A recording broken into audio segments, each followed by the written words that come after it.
A special thank you to each of our subscribers who make this channel possible. Here's today's story.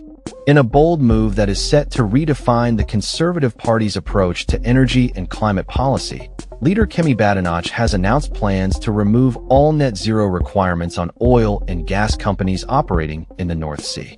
Badenoch, who is scheduled to deliver a significant speech in Aberdeen on Tuesday, emphasized her commitment to focus solely on maximizing extraction of fossil fuels from the region.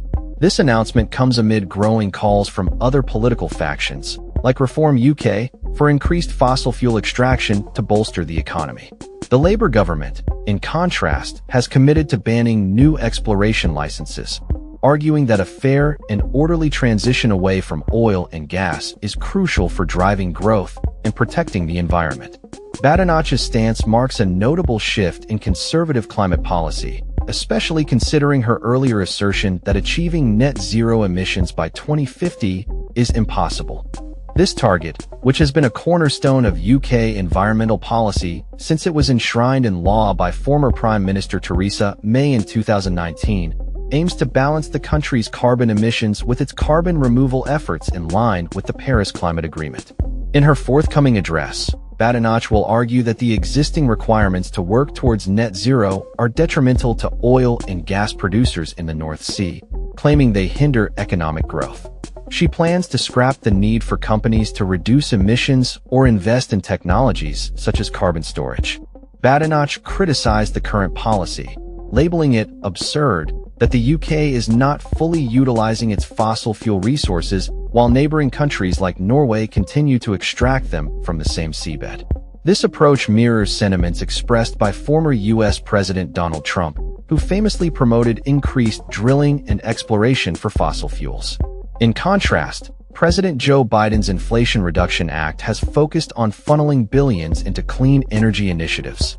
Badenoch's announcement follows a period during which former Prime Minister Rishi Sunak granted 100 new licenses for North Sea drilling, asserting that this move was consistent with net zero commitments at the time.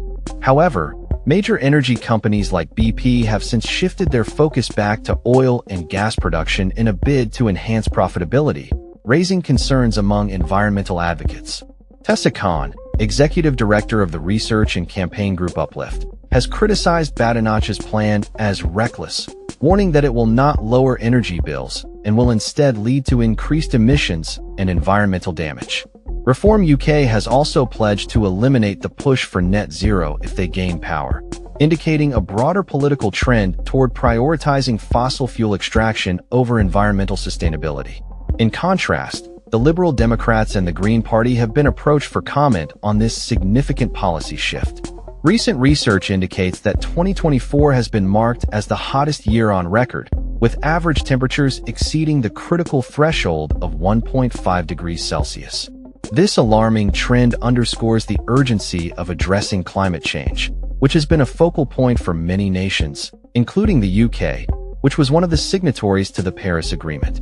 The current government has touted its investments in offshore wind and carbon capture and storage technologies as part of its strategy to combat climate change. Carbon capture aims to prevent carbon dioxide emissions from industrial processes from entering the atmosphere, a critical component in the fight against global warming. As Badenoch prepares to unveil her plans, the debate over the future of the North Sea and the UK's energy policy continues to intensify.